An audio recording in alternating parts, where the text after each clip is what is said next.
Hello, I'm so excited you have reached the module number 5 in the Fearlessly Moving Forwards method, where you are reclaiming yourself.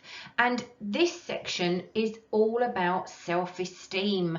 It's what we think and feel and believe about ourselves. It's not self-worth, because that is recognizing I am greater than all of those things. Self-worth is a deep knowing that I am of value, that I am lovable, necessary to this, and of incomprehensible worth. We are going to be focused on self-esteem, which is what we think, feel, and believe about ourselves. So what exactly is this self-esteem all about? Well, it boils down to how much you truly appreciate and like yourself. And it can involve a variety of beliefs about yourself, such as the appraisal of your own appearance, your beliefs and emotions and behaviours. It can play a significant role in your motivation and success throughout your life. Now, low self-esteem may hold you back from succeeding because you don't believe yourself to be capable of success. And too much high self-esteem can cause an exaggerated sense of your own abilities and achievements. And it could result in a constant need for attention and affirmation and praise. And it's a belief that you are unique or special and should only associate with other people of the same status. And it can result in persistent fantasies about attaining success and power or exploiting other people for personal gain. So the self-esteem levels at the extreme high and the low ends of the spectrum can be harmful. So ideally, it's best to strike a balance somewhere in the middle. A realistic yet positive view of yourself is generally considered the ideal. So to have a healthy self-esteem can help you achieve because you navigate life with a positive, assertive attitude and believe you can accomplish your goals. So let's have a look at what can cause low self-esteem, because the things that affect our self-esteem differ for everyone. Your self-esteem might change suddenly, or you might have had low self-esteem for a while, which might make it hard to recognize how you feel and make changes. Difficult or stressful life experiences can often be a factor, such as relationship problems, separation, or divorce. Also, it can be being bullied or abused, experiencing prejudice or discrimination, losing your job or difficulty finding employment, problems at work, ongoing stress, physical health problems, mental health problems, problems about your appearance and body image, problems with money or housing. You might have had some of these experiences, and you might also have had difficulties that aren't listed here, or there might not be one particular cause, but everything that we've just mentioned can cause low self-esteem. And growing your self-esteem is a process, and it won't happen overnight. But there are things you can do to get it started and keep it moving. So I'm going to share some powerful ways to improve your self-esteem quickly in order to start feeling more confident. Your self-esteem is really important, which is why we're focused on it, because it can affect whether you like and value yourself as a person, are able to make decisions and assert yourself, recognize your strengths and positives, feel able to try new or difficult things, show kindness towards yourself, move past mistakes without blaming yourself unfairly, take the time you need for yourself, believe you matter and are good enough, and believe that you deserve happiness. So the first thing I'm going to share with you is to welcome failure as part of growth, because it's a common response to be hard on yourself when you feel that you failed. But if you can shift your thinking to understand that failure is an opportunity to learn, that it plays a necessary role in learning and growth, it can help you keep perspective. Remember that failure means you're making an effort.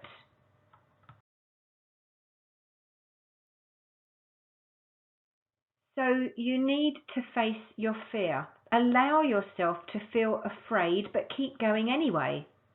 Self-esteem is often found in the dance between your deepest desires and your greatest fears. There is nothing that requires more courage than sustaining a relationship. It can be incredibly difficult to reveal your deepest fears and insecurities to another person, because to be truly vulnerable with another, you have to open up and let them see who you really are. And that can be absolutely terrifying. So rather than doing the challenging work and revealing who you are to someone else, most people live their lives on the surface and never from a lasting, passionate connection with another person. So I know that you're here because you've been unhappy and your relationship has ended, and it can be easy to put the blame on the other person or events that were outside of your control. But the truth is, where your relationship was stems directly from where you were.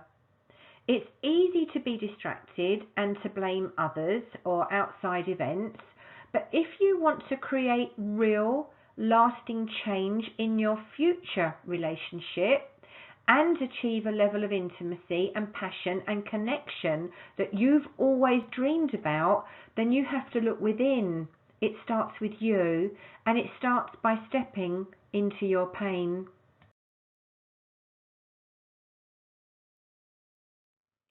Stepping into your pain means learning how to face your fears head on. It means immersing yourself in them rather than avoiding or even denying them altogether, which most people tend to do. And yes, it does sound intimidating, I know that. And surely you could think of 1,000 things you'd rather do. But by making the decision to step into your pain, you are also making the decision to liberate yourself. Commit to having a future romantic relationship if that's what you want, or just create a new life for yourself. It takes real courage to face your innermost challenges and to be absolutely vulnerable about it with someone. But when you take the leap, you will be able to grow in ways that you never have before.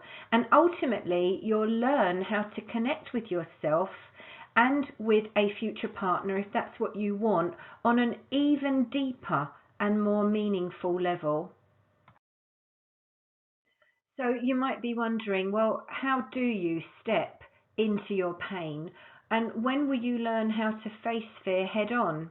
So the first step is to make a total commitment to the truth. You have to be willing to be open-minded and open-hearted with yourself, because this is the only path toward opening up to a new sense of awareness. So ask yourself, what are you scared of? Where is your pain and your resistance coming from?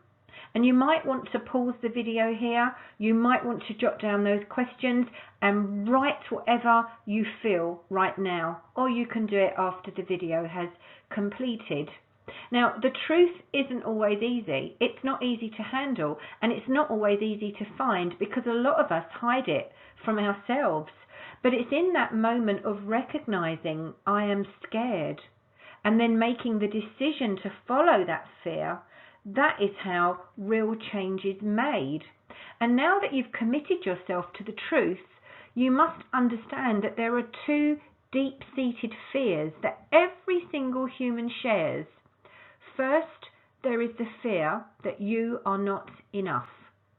And second, there is the fear that you will not be loved. No matter how confident you are, no matter whatever position that you hold in life or whatever you've achieved in life, every single person has these two fears. Now, how do these two fears manifest in your life? What challenges have they presented for you in your previous relationship or relationships?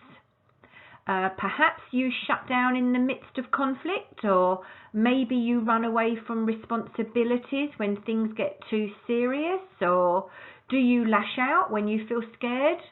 And what are the times you feel alone in your relationship, when you had a relationship? And understanding these fundamental fears can help you become more aware of where your pain and insecurities stem from, and you will be better able to see just why you are holding back. And oftentimes we try to preserve an identity or cling so desperately to rules that we've constructed that we don't allow ourselves to be trusting and vulnerable with someone else. And we do that because we're scared of life outside those boundaries. So take the time to analyze and assess and become really curious about why you construct these walls in the first place. I love this quote by Eartha Kitt. It's all about falling in love with yourself and sharing that love with someone who appreciates you, rather than looking for love to compensate for a self-love deficit. Now, when I think back to when I was in my marriage, and in fact it was a 34-year-old relationship, I wasn't aware that my lack of self-love affected all the other areas of my life. And my romantic relationship was struggling, even though I really valued it and I focused on it. There was nothing in the world that I wanted more than a loving and fun relationship. I don't know if you can relate. You know, I wanted someone to make me feel loved, safe and happy. I wanted to have an amazing life with him, but I couldn't see that happening. Every time I experienced difficult feelings or low moods, I actually felt disappointed and angry and resentful because I blamed him for causing my unhappiness. I blamed him because in my eyes he let me down, and if he'd done a better job at being more supportive and more loving, I would be feeling better. That's what I thought. And so I tried to change and fix him. I tried to get him to give me the relationship that I actually didn't give myself. And obviously I didn't know this then. I didn't know that there was such a thing as being in a relationship with yourself. And most of the people that I work with don't know this either, which is why I'm including it in this self-esteem video, because it's not something we're taught at school, is it? And so most of us live like we don't matter. We don't pay ourselves any attention, and we aim to get it from others what we don't give to ourselves, you know, that validation and consideration and love. And I lived like that for a long time. I didn't realize I was in a relationship with myself. I definitely didn't know that the relationship that I had with myself informs the quality of all my other relationships. So I struggled, and I realized that had I have loved and valued myself, things would have been different. So if this resonates with you, then you're in the right place. And if you're like me, codependency ruled and ruined my relationship. And it's important that we become independent, that we love ourselves, that we are kind to ourselves, that we raise and grow our self-esteem, because that determines our relationship standards. If you don't value yourself, it's hard to attract love and create self-confidence or even success. Because if you don't like and love yourself, you don't value yourself. So you'll have low standards for how you let people treat you. We simply don't protect and take care of what we don't hold in high regard. The way you treat yourself and how you let others treat you shows you how much or little you really value yourself. So just notice the standards you set. Notice what you tolerate. This will tell you whether or not you value yourself if you're unsure. Now, when you notice this, you can practice this in any relationship that you've got. It's not necessarily particularly just with the ex-partner that you've had, but you can have a little reflection, because that can also help you with providing you feedback on how you've been treated. Now, if you want to learn how to treat yourself better, think about how you treat something or someone you value and truly appreciate, and then begin to set healthy standards for how you treat yourself and what behaviours you accept from others. For example, notice when you choose to go without something you want or need and make a different choice. Find a solution for how you can give it to yourself. Be proactive when it comes to pleasing yourself or supporting yourself. Or if someone is talking to you in a demeaning or disrespectful way, then remind yourself that this is no longer acceptable, because you now protect what you value, and that is you. Now, one of the best ways to show that you value yourself is to be kind to yourself. Every time you treat yourself with love, you reinforce being worthy, and self-love translates into having greater value, since the more love you have, the more you believe you deserve. We're often our own worst enemies when we judge ourselves more harshly than others would. We see ourselves through the distorted vision of blowing up our perceived flaws. Consistent perfection is impossible. A perfect rose is perfect until its petals wilt. A perfect person loses his or her pedestal when he or she gets moody, demanding, or critical. Perfection can change quickly. Striving for perfection reinforces low self-esteem. There will always be a flaw that needs work, or a pound to be lost, or a skill to be improved. But you can vibe yourself up or have a down day and still love yourself. So affirm right now, I accept myself exactly the way I am. And you can write that down and pause this video. I accept myself exactly the way I am. And the more you repeat that day in and day out, eventually you'll believe it.